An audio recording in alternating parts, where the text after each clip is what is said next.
الحمد لله سبحان الله وبحمده عدد خلقه ورضا نفسه وزنة عرشه ومداد كلماته إن الحمد لله نحمده ونستعينه ونستغفره ونعوذ بالله من شرور أنفسنا ومن سيئات أعمالنا من يهده الله فلا مضل له ومن يضلله فلا هادي له وأشهد أن لا إله إلا الله وحده لا شريك له وأشهد أن محمدا عبده ورسوله اللهم صل على محمد وعلى آل محمد كما صليت على إبراهيم وعلى آل إبراهيم إنك حميد مجيد اللهم بارك على محمد وعلى آل محمد كما باركت على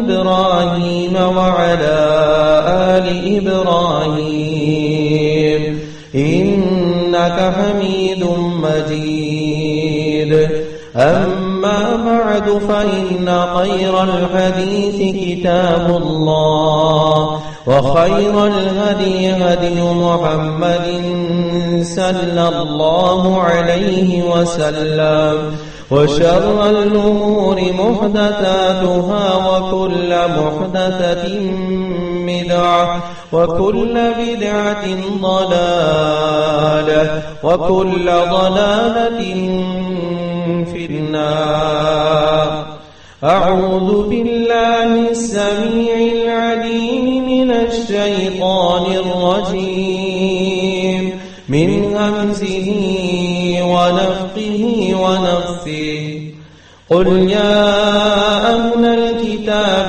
تعالوا إلى كلمة سواء بيننا وبينكم ألا نعبد إلا الله ولا نشرك به شيئا ولا يتخذ بعضنا بعضا أربابا من دون الله فإن تولوا فقولوا اشهدوا بأننا مسلمون.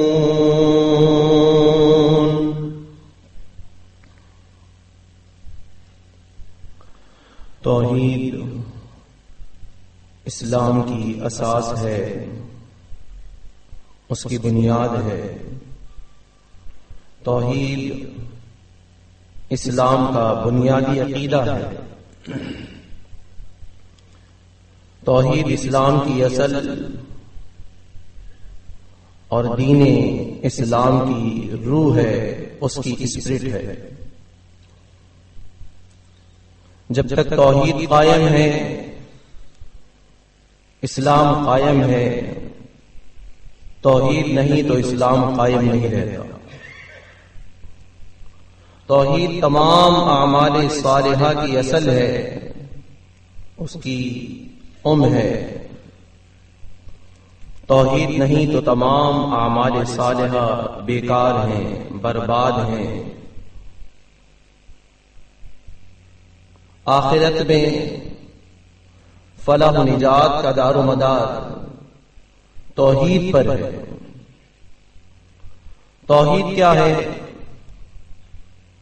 توحید اللہ کی وحدانیت کا اقرار ہے، اور توحید کی ضد شرک ہے۔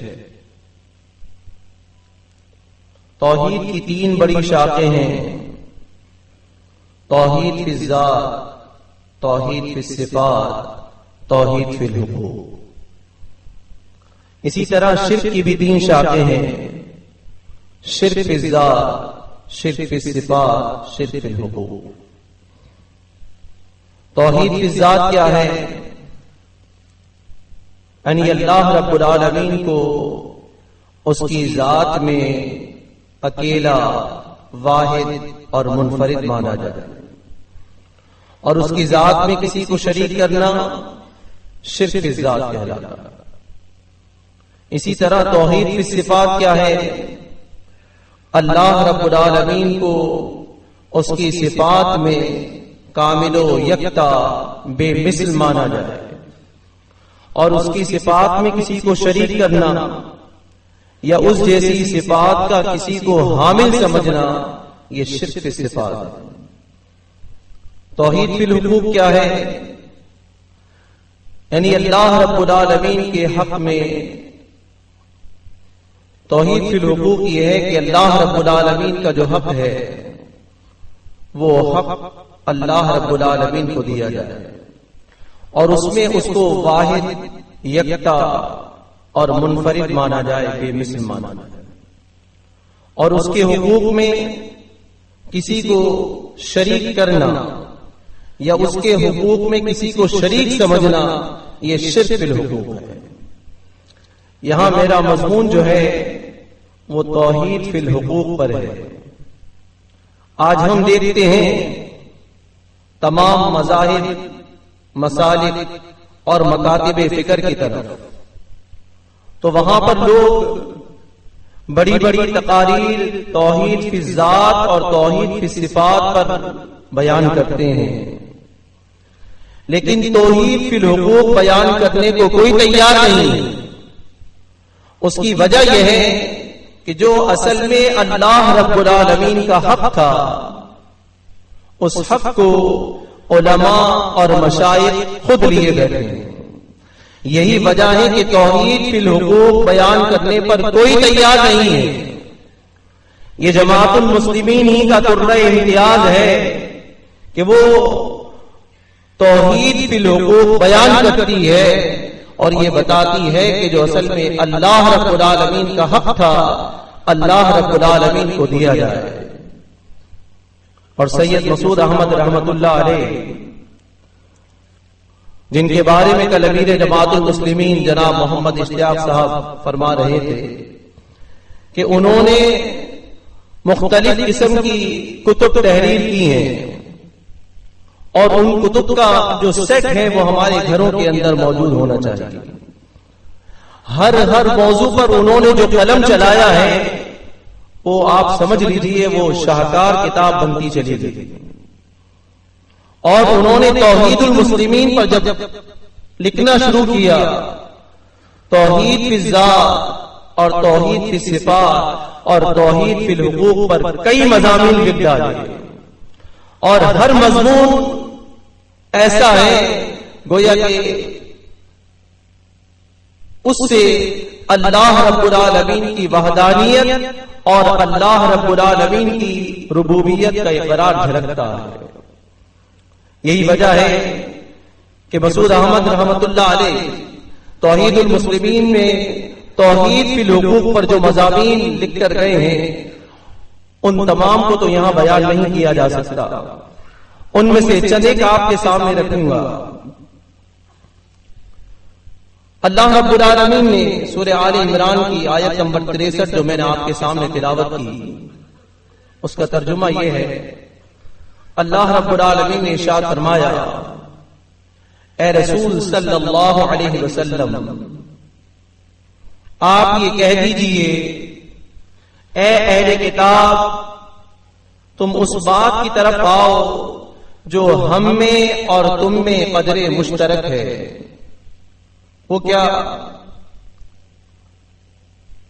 اللہ نعبد الا اللہ، وہ یہ کہ ہم اللہ کے علاوہ کسی کی عبادت نہ کریں، ولا نشرک بہ شیئا، اور اس کے ساتھ ذرہ برابر بھی کسی کو شریک نہ کریں، ولا یتخذ بعضنا بعضا اربابا من دون اللہ، اور ہم آپس میں ایک دوسرے کو اپنا رب نہ بنائیں۔ فَإِن تَوَلَّوْا، اے ایمان والو اگر یہ اس بات سے منہ موڑ لیں فقولوا اشهدوا بأننا مسلمون، تو تم یہ کہہ دو کہ تم گواہ رہنا ہم تو اللہ کے مسلم ہیں۔ یعنی یہ آیے مبارکہ سے ہمیں جو چیز معلوم ہو رہی ہے وہ 3 اہم ترین باتیں ہمیں معلوم ہو رہی ہیں۔ نمبر 1، عبادت بندگی خالص اللہ رب العالمین کی جائے، اللہ رب العالمین کے ساتھ کسی کو شریک نہ کیا جائے، اور آپس میں ایک دوسرے کو اپنا رب نہ بنایا جائے۔ یہ عبادت کیا ہے؟ یہ بندگی کیا ہے؟ یہ عبادت گویا کہ اطاعت الہی کا دوسرا نام ہے، یعنی اپنی تمام تر خواہشات کو اللہ رب العالمین کے حکم کے آگے اس کا تابع کر دینا گویا کہ عبادت کے اندر آتا ہے۔ عبادت میں نظر و نیاز شامل ہے، عبادت میں مدد مانگنا شامل ہے، عبادت میں پکارنا شامل ہے۔ یہ جو ہم نماز پڑھتے ہیں یہ تمام کا تمام عبادت ہے۔ نماز کا ہر ایک رکن جو ادا کیا جا رہا ہے وہ خالصتاً اللہ رب العالمین کے لیے مخصوص ہے، کوئی رکن بھی کسی اور کے لیے جائز نہیں ہے، اور یہی چیز توحید فی الحقوق کے اندر داخل ہے۔ اللہ رب العالمین نے ارشاد فرمایا وَاعْبُدُوا اللَّهَ وَلَا تُشْرِكُوا بِهِ شَيْئًا، اے لوگوں خالص اللہ کی عبادت کرو اور اس کے ساتھ ذرہ برابر بھی شرک نہ کرو۔ یعنی عبادت خالص اللہ رب العالمین کی کرنی ہے، اس عبادت میں کسی کو شریک نہیں کرنا۔ کیا فرمایا اللہ رب العالمین نے؟ قُلْ إِنَّمَا أَنَا بَشَرٌ مِثْلُكُمْ يُوحَىٰ إِلَيَّ، اے رسول صلی اللہ علیہ وسلم آپ یہ کہہ دیجئے کہ میں بھی تمہاری مثل ایک انسان ہوں، بس فرق اتنا ہے کہ مجھ پر وحی آتی ہے، اور یہ وحی الہی کی وجہ سے ہی محمد رسول اللہ صلی اللہ علیہ وسلم کو جو صفات اور جو معجزات دیے گئے تھے اس کا عام انسان کوئی مقابلہ نہیں کر سکتا۔ کیا سمندر اور قطرے کا مقابلہ ہو سکتا ہے؟ یقیناً نہیں۔ آگے اللہ رب العالمین نے ارشاد فرمایا انما الہکم الہ واحد، اے لوگوں اس بات کو اچھی طرح جان لو کہ تمہارا الہ ایک الہ ہے۔ یہ جو الہ لفظ اللہ رب العالمین نے یہاں استعمال کیا ہے یہ اپنے اندر وسیع تر معنی رکھتا ہے، یعنی لفظ الہ کے مفہوم اور اس کی تشریح کے لیے کوئی ایک لفظ ہمیں ملتا ہی نہیں ہے۔ جو لوگ لفظ الہ کو سمجھ جاتے ہیں آپ یہ سمجھ لیجئے کہ تمام تر توحید کو وہ لوگ جاننے والے بن جاتے ہیں۔ یہی وجہ ہے کہ توحید المسلمین میں ایک جگہ مسعود احمد رحمۃ اللہ علیہ نے تحریر کیا کہ لفظ الہ اپنے اندر ایک وسیع معنی رکھتا ہے، وہ الہ جو حاجت روا ہو، جو مشکل کشا ہو، جو پالنے والا ہو، جو بگڑی بنانے والا ہو، جو سننے والا ہو، جو پکار کا جہاں کہیں بھی ہو وہاں سے جواب دینے والا ہو، جو حاجت روا ہو، یعنی یہ تمام تر جو معنی ہیں وہ لفظ الہ کے اندر سمو دیے گئے ہیں۔ یہ تمام تشریحات اور توضیحات جو بیان کی جاتی ہیں وہ اصل میں لفظ الہ کی تشریحات ہیں۔ تو فرمایا انما الہکم الہ واحد، اے لوگوں اس بات کو اچھی طرح جان لو کہ تمہارا الہ ایک الہ ہے، وہ واحد الہ ہے، وہی حاجت روا، وہی مشکل کشا ہے۔ فمن کان یرجو لقاء ربہ، تو تم میں جو کوئی بھی اپنے رب سے ملنے، اپنے رب سے ملاقات کی امید رکھتا ہے، اللہ رب العالمین سے ملاقات کی امید کون رکھتا ہے؟ ایک مسلم رکھتا ہے، ایک ایمان والا رکھتا ہے، وہ یہ جانتا ہے کہ ایک وقت آنے والا ہے اور اس کی ملاقات اس کے رب سے ہونے والی ہے، لیکن اس رب سے ملاقات کے لیے ہم کون سی تیاری کر رہے ہیں یہ ہم میں سے ہر شخص بہتر جانتا ہے۔ فمن کان یرجو لقاء ربہ، جو کوئی بھی اپنے رب سے ملنے کی امید رکھتا ہے اسے چاہیے کیا کرے؟ فَلْيَعْمَلْ عَمَلًا صَالِحًا، اسے چاہیے کہ وہ عمل کرے، نیک عمل کرے، وَلَا يُشْرِكْ بِعِبَادَةِ رَبِّهِ أَحَدًا، اور اپنے رب کے ساتھ ذرہ برابر بھی کسی کو شریک نہ کرے۔ اللہ رب العالمین سے ملاقات کی امید رکھنے والوں کے لیے کیا کہا کہ وہ خالص عمل اللہ رب العالمین کے لیے کرے، نیک عمل کرے اور خوب کرے، اور اللہ رب العالمین کی عبادت میں کسی کو شریک نہ کریں۔ جب ہم یہ کریں گے تو یقین جانیے اللہ رب العالمین سے ضرور و ضرور ہماری وہاں پر ملاقات ہوگی۔ صحیح بخاری اور صحیح مسلم میں ہے، اللہ کے رسول صلی اللہ علیہ وسلم نے ارشاد فرمایا حضرت معاذ رضی اللہ تعالی عنہ سے، فقال لی معاذ اتدرون ما حق اللہ علی العباد وما حق العباد علی اللہ، اے معاذ کہ تم جانتے ہو کہ اللہ کا حق بندوں پر کیا ہے اور بندوں کا حق اللہ پر کیا ہے؟ کیا فرمایا؟ اللہ ورسولہ اعلم، اللہ اور اس کے رسول صلی اللہ علیہ وسلم بہتر جانتے ہیں۔ آپ نے فرمایا اے معاذ، بندوں کا حق اللہ رب العالمین پر یہ ہے کہ وہ اللہ رب العالمین کی خالص عبادت کرے اور اس میں ذرہ برابر بھی کسی کو شریک نہ کرے، اور اللہ رب العالمین کا حق بندوں پر کیا ہے کہ اگر وہ خالص اللہ کی عبادت کرتے ہیں اور اس کے ساتھ شرک نہیں کرتے، من لا يعذب لا يشرك به شيئا، جو لوگ شرک نہیں کرتے اللہ رب العالمین انہیں عذاب نہ دے۔ یہ ہے توحید فی الحقوق جو ہم سماعت کر رہے ہیں۔ اسی لیے فرمایا وَنَحْنُ لَهُ عَابِدُونَ، اس طرح کرو کہ کہو کہ ہم خالصتاً اللہ اکیلے کی عبادت کرنے والے ہیں۔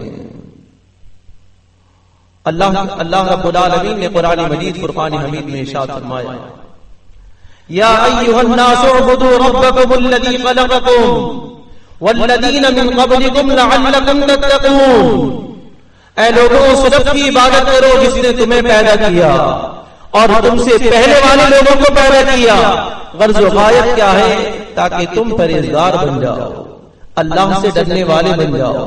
عبادت بندگی اس لیے کی جاتی ہے کہ ہمارے دل کے اندر اللہ رب العالمین کا خوف پیدا ہو جائے، اللہ کا ڈر پیدا ہو جائے، اللہ کی پرہیزگاری پیدا ہو جائے، اس بات کا ڈر دامن گیر ہو جائے کہ ایک دن ہمیں مرنا ہے اور اپنا تمام حساب و کتاب لے کر اللہ رب العالمین کے سامنے حاضر ہونا ہے۔ اس ذہن کے ساتھ اگر عبادت کی جائے گی تو خالصتاً اللہ رب العالمین کی رضا اور اللہ رب العالمین کی خوشنودی ہوگی۔ ایاک نعبد، جب ہم نماز شروع کرتے ہیں سورہ فاتحہ میں اللہ رب العالمین سے یہی کہتے ہیں اے اللہ ہم خالص تیری عبادت کرتے ہیں۔ صحیح مسلم میں ہے اللہ کے رسول صلی اللہ علیہ وسلم نے ارشاد فرمایا لا الہ الا ایاہ ولا نعبد الا ایاہ، اللہ کے علاوہ کوئی الہ نہیں ہے اور ہم عبادت نہیں کرتے سوائے اللہ اکیلے کی۔ اللہ کے رسول صلی اللہ علیہ وسلم ہمیں اس بات کا درس دے رہے ہیں اللہ رب العالمین کی عبادت خالصتاً اللہ کی خوشنودی اور اس کی رضا کو حاصل کرنے کے لیے کی جائے۔ فرمایا اللہ رب العالمین نے وَمَا خَلَقْتُ الْجِنَّ وَالْإِنسَ إِلَّا لِيَعْبُدُونَ، اور ہم نے جنوں انس کو پیدا نہیں کیا مگر اس لیے کہ وہ ہماری عبادت کریں، ہماری بندگی کریں۔ یہ یہاں پر اگر مراد صرف نماز اور روزہ ہی لیا جائے گا تو پھر جو ہے ہمیں زندگی گزارنی مشکل ہو جائے گی، نہ ہمارا کاروبار رہے گا اور نہ ہی ہماری زندگی کے شب و روز جس طرح گزر رہے ہیں وہ رہے گا۔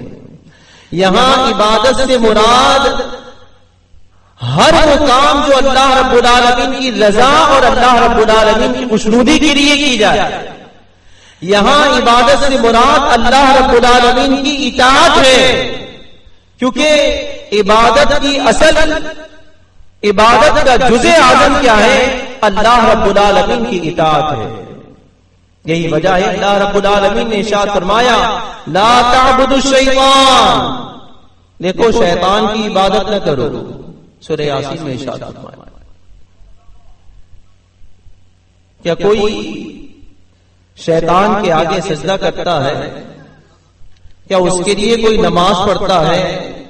کیا اس کے لیے کوئی وظیفہ پڑھتا ہے؟ یقیناً نہیں۔ تو یہاں عبادت سے مراد اللہ رب العالمین کی اطاعت ہے، کیونکہ جب لوگ شیطان کی اطاعت کرتے ہیں تو وہ سیدھے راستے سے بھٹک جاتے ہیں۔ یہی وجہ ہے اللہ رب العالمین نے آگے ارشاد فرمایا وَأَنِ اعْبُدُونِي هَذَا صِرَاطٌ مُسْتَقِيمٌ، میری عبادت کرو، یہ سیدھا راستہ ہے۔ یعنی اللہ رب العالمین کی عبادت کا شیطان کی عبادت سے ہٹا کر اللہ رب العالمین نے اپنی عبادت کا جو حکم دیا اس کا محض مقصد یہ ہے کہ اللہ رب العالمین کی اطاعت کی جائے، اللہ رب العالمین کی اطاعت میں اپنی زندگی بسر کی جائے۔ کیا فرمایا اللہ رب العالمین نے قرآن مجید فرقان حمید میں فَإِلَٰهُكُمْ إِلَٰهٌ وَاحِدٌ فَلَهُ أَسْلِمُوا، اے لوگوں تمہارا الہ ایک الہ ہے، وہی حاجت روا، وہی مشکل کشا، وہی پالنے والا، وہی بگڑی بنانے والا، لہذا تم اس کی اطاعت کرو۔ انبیاء اور رسل کی جو اطاعت کی جاتی ہے وہ اللہ رب العالمین کے حکم سے، اللہ کے اذن سے کی جاتی ہے۔ اسی لیے فرمایا وَمَا أَرْسَلْنَا مِن رَّسُولٍ إِلَّا لِيُطَاعَ بِإِذْنِ اللَّهِ، اور ہم نے کوئی رسول نہیں بھیجا مگر اس کی اطاعت اللہ رب العالمین کی اذن سے، اللہ کے حکم سے کی جاتی ہے۔ رسول اللہ کا نمائندہ ہوتا ہے، اللہ کا قاصد ہوتا ہے، اللہ رب العالمین کا اس زمین پر خلیفہ ہوتا ہے، اللہ رب العالمین کے احکامات کو بے کب و کاش پہنچانے والا ہوتا ہے۔ اسی لیے اللہ رب العالمین نے انہیں کیا سند عطا فرمائی مَن يُطِعِ الرَّسُولَ فَقَدْ أَطَاعَ اللَّهَ، کہ جس نے رسول کی اطاعت کی گویا کہ اس نے اللہ کی اطاعت کی۔ کیوں؟ اس لیے کہ رسول اپنی زبان سے کوئی بات نہیں کہتے، وہی چیز کہتے ہیں جو اللہ رب العالمین نے آسمان سے نازل کیا۔ وَمَا يَنطِقُ عَنِ الْهَوَىٰ إِنْ هُوَ إِلَّا وَحْيٌ يُوحَىٰ، اور رسول اپنی زبان سے کچھ نہیں کہتا، وہی کہتا ہے جو اللہ رب العالمین کی طرف سے اسے وحی کی جاتی ہے۔ لہذا انبیاء اور رسول کی اطاعت اللہ رب العالمین کی اذن سے، اللہ کے حکم سے کی جاتی ہے۔ جو خلیفہ ہیں اور اب امراء ہیں، امیر ہیں، والدین ہیں، ان تمام کی اطاعت جو ہے وہ مشروط ہے، محدود ہے۔ صحیح مسلم میں اللہ کے رسول صلی اللہ علیہ وسلم نے ارشاد فرمایا لا طاعت فی معصیت اللہ، اللہ کی نافرمانی میں کسی کی اطاعت نہیں ہے۔ شرح سنہ کی صحیح حدیث ہے، اللہ کے رسول صلی اللہ علیہ وسلم نے ارشاد فرمایا لا طاعت لمخلوق فی معصیت الخالق، خالق کی نافرمانی میں مخلوق کی اطاعت نہیں ہے۔ یعنی یہ جو تمام اطاعتیں ہیں یہ محدود ہیں، مشروط ہیں، لیکن اللہ رب العالمین کی جو اطاعت ہے وہ ہم میں سے ہر شخص کو کرنی ہے، اور یہ توحید فی الحقوق کے اندر شامل ہے۔ اللہ رب العالمین کی اطاعت جو ہے وہ غیر مشروط ہے، نامحدود ہے۔ لہذا اللہ رب العالمین ہی کا حق ہے کہ ہر حال میں اس کی اطاعت کی جائے. فَإِلَٰهُكُمْ إِلَٰهٌ وَاحِدٌ فَلَهُ أَسْلِمُوا. اے لوگوں، تمہارا الہ ایک الہ ہے، لہذا تم اسی کی اطاعت کرو. تیسری بات جو اللہ رب العالمین نے اس آیت مبارکہ میں بیان کی، اتخذوا احبارهم ورهبانهم اربابا من دون اللہ. دیکھو، ہم آپس میں ایک دوسرے کو اپنا رب نہ بنائیں. یہ رب بنانا کیا ہے؟ یہ رب بنانا یہ ہے کہ کسی کی بات کو بلا دلیل چوچرا مان لیا جائے، یہ سامنے والے کو اپنا رب بنانے کے مترادف ہے. اصل شریعت ساز، قانون ساز اللہ رب العالمین کی ذات ہے، اور یہ حق اللہ رب العالمین کا ہے. لیکن اس حق کو اگر ہم علماء اور مشائخ اور درویش کو دے دیں تو آپ یہ سمجھ لیجئے ان لوگوں کو اپنا ہم نے رب بنا لیا. یہی وجہ ہے اللہ رب العالمین نے قرآن مجید فرقان حمید میں اہل کتاب سے متعلق ارشاد فرمایا، اتخذوا احبارهم ورهبانهم اربابا من دون اللہ. یہ اہل کتاب نے علماء، مشائخ اور درویشوں کو اللہ رب العالمین کے علاوہ اپنا رب بنا لیا. والمسیح ابن مریم، اور مسیح ابن مریم کو بھی. وما امروا الا ليعبدوا الها واحدا. حالانکہ انہیں ان میں سے کسی کی عبادت نہیں کہا گیا تھا، بلکہ انہیں تو اللہ رب العالمین کی عبادت اور اللہ رب العالمین کی بندگی کا کہا گیا تھا. وہ الہ لا الہ الا ہو، اس کی عبادت کا کہا گیا تھا کہ جو اکیلا الہ ہے وہی حاجت روا، وہی مشکل کشا ہے. سبحانہ عما یشرکون. اللہ رب العالمین اس بات سے منزہ ہے، اللہ رب العالمین اس بات سے پاک ہے جو یہ شرک کر رہے ہیں. یعنی ان لوگوں نے کیا کیا تھا؟ انہوں نے علماء اور مشائخ کو اپنا رب قرار دے دیا تھا. اور ترمذی میں ہے حسن سند سے اللہ کے رسول صلی اللہ علیہ وسلم نے اس بات کو اور زیادہ واضح کیا. کیا؟ اما انہم یعبدونہم. اہل کتاب اس طرح تو رب نہیں بناتے تھے، کسی کی عبادت نہیں کرتے تھے، لیکن جب کبھی بھی ان کے علماء اذا احلوا علیہم استحلوا، اگر ان کے علماء کسی چیز کو حلال قرار دیتے تو وہ اس کو حلال مانا کرتے تھے. وَإِذَا حَرَّمُوا عَلَيْهِمْ شَيْئًا إِذَا حَرَّمُوا، اور جب کبھی بھی وہ کسی بات کو، کسی چیز کو حرام قرار دیتے تو وہ اسے حرام تسلیم کر لیا کرتے تھے. یعنی یہ حلال اور حرام کرنا اللہ رب العالمین کا حق تھا. اس حق کو علماء اور مشائخ نے اپنے ہاتھوں کے اندر لے لیا، اور اہل کتاب ان کی حلال کردہ چیزوں کو حلال مان لیا کرتے تھے، ان کی حرام کردہ چیزوں کو حرام مان لیا کرتے تھے. یہ ہے اصل میں آپس میں ایک دوسرے کو رب بنانا، جس کی تفسیر احمد مجتبی محمد مصطفیٰ صلی اللہ علیہ وسلم بیان کر رہے ہیں. آج مختلف مذاہب، مسالک اور مکاتب فکر کو دیکھتے ہیں کہ آج ان کا جو حال ہے، آج ان کا حال بالکل اسی طرح کا ہے جس طرح کے اہل کتاب کا تھا. آج جو ہم دیکھ رہے ہیں فتووں کے انبار ہیں، قیاسات ہیں، اجتہادات ہیں اور مذاہب اور مسالک کی بھرمار ہے. یہ تمام کے تمام کون سے کام انجام دے رہے ہیں؟ یہ گویا کہ وہ کام سر انجام دے رہے ہیں جو اللہ رب العالمین کا حق ہے. آج ہم دیکھتے ہیں اللہ رب العالمین کا دین کچھ کہتا ہے اور مختلف قسم کے فتوے اور قیاسات اور آرا جو ہے وہ کچھ کہہ رہے ہوتے ہیں. ان قیاسات کو، ان فتووں کو، ان آراء کو، ان اجتہادات کو اگر مذاہب اور مسالک مکاتب فکر سے نکال دیا جائے، آپ یہ سمجھ لیجئے جو چیز رہ جائے گی وہ اللہ رب العالمین کا دین ہوگا۔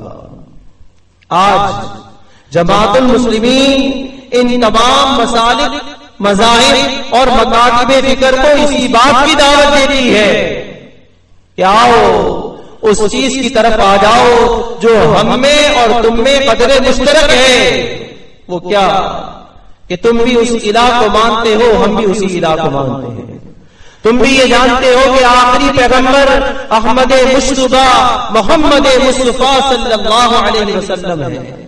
تم بھی اس بات کا اقرار کرتے ہو کہ اللہ رب العالمین کی آخری کتاب قرآن مجید فرقان حمید ہے۔ تم بھی اسی قبلے کی طرف رخ کر کے نماز پڑھتے ہو جس قبلے کی طرف رخ کر کے ہم نماز پڑھتے ہیں۔ ان تمام چیزوں کو جو ہم میں اور تم میں قدر مشترک ہیں، ہم اسی کو سامنے رکھتے ہوئے تمہیں اس بات پر دعوت دیتے ہیں، آؤ اس اللہ رب العالمین کے اس دین کی طرف آ جاؤ جو دین اللہ رب العالمین نے آسمان سے نازل کیا۔ بما نزل علی محمد وهو الحق من ربهم، جو اللہ رب العالمین نے محمد صلی اللہ علیہ وسلم پر نازل کیا وہی اللہ رب العالمین کی طرف سے حق ہے اور سچ ہے۔ اگر ہم نے اپنے تمام اختلافات کو بھلانا ہے، ختم کرنا ہے، تو اللہ اور اس کے رسول صلی اللہ علیہ وسلم کی تعلیمات پر جمع ہونا ہوگا، اور یہی دعوت جماعت المسلمین دیتی ہے۔ اور اگر یہ اس بات سے منہ موڑتے ہیں فَإِن تَوَلَّوْا فَقُولُوا اشْهَدُوا بِأَنَّا مُسْلِمُونَ، تو تم گواہ رہنا ہم تو اللہ رب العالمین کے مسلم ہیں، ہم تو تمہیں دعوت دیتے رہیں گے، اللہ رب العالمین کی وحدانیت کی طرف بلاتے رہیں گے۔ اللہ رب العالمین کا جو حق ہے شریعت سازی کا، جو حق اصل میں جماعت المسلمین ہی بتاتی ہے۔ آپ کہیں بھی چلے جائیے، کسی بھی مذہب کی طرف، مسالک کی طرف، مکاتب فکر کی طرف، کہیں بھی آپ کو شریعت سازی کا جو شرک ہے وہ کوئی نہیں بتائے گا سوائے جماعت المسلمین کے۔ یہ جماعت المسلمین ہی کا درجہ امتیاز ہے جو یہ بتاتی ہے کہ اصل میں اللہ رب العالمین کا جو حق تھا وہ حق ان لوگوں نے اپنے تئیں محفوظ کر لیا ہے۔ ام لہم شرکاء شرعوا لهم ما لهم من الدین ما لم یأذن به اللہ، کیا انہوں نے اپنے شرکاء بٹھا لیے ہیں جو اللہ رب العالمین کے سامنے جو ہے وہ گھڑ گھڑ کر مسائل جو ہے وہ لکھ رہے ہیں؟ یہ جو بات ہے آپ یہ سمجھ لیجیے شریعت سازی جو ہے وہ کی جا رہی ہے، اور اللہ رب العالمین نے جو چیز بیان فرمائی قرآن مجید فرقان حمید میں، شرع لکم من الدین ما وصى به نوح والذی اوحینا الیک، اللہ نے تمہارے لیے دین کی شریعت بنائی، یعنی اللہ رب العالمین کا یہ حق ہے کہ دین کی شریعت بنانا اللہ رب العالمین کا حق ہے۔ شرع لکم من الدین ما وصى به نوح، اور ہم نے اسی کی وصیت نوح علیہ السلام کو کی، والذی اوحینا الیک، اے رسول صلی اللہ علیہ وسلم اس کی وحی ہم نے آپ کی طرف کی، وما وصینا به ابراہیم وموسیٰ وعیسیٰ، اور ہم نے اس کی وصیت جو ہے ابراہیم علیہ السلام اور ہم نے موسیٰ علیہ السلام کو کی، کیا؟ ان اقیموا الدین ولا تتفرقوا فیہ، دیکھو دین کو قائم رکھنا اور فرقے فرقے نہ ہو جانا۔ اللہ رب العالمین جس چیز کو بتا رہا ہے وہ کیا؟ کہ فرقہ بندی جو ہے وہ حرام ہے اور شریعت سازی جو ہے وہ حرام ہے، لیکن آج ہم دیکھ رہے ہیں کہ لوگ اس کے اندر جو ہے وہ آگے بڑھتے چلے جا رہے ہیں۔ بہرحال اللہ رب العالمین نے قرآن مجید فرقان حمید میں جو بیان فرمایا، اے اہل کتاب تم اس چیز کی طرف آ جاؤ جو ہم میں اور تم میں مشترک ہے، اور وہ تینوں باتیں میں نے آپ کے سامنے بیان کی، یہ تمام کا تمام توحید فی الحقوق ہے۔ اللہ رب العالمین ہمیں خالصتاً اللہ رب العالمین کو اس کی ذات اور اس کی صفات اور اس کے حقوق کے اندر کامل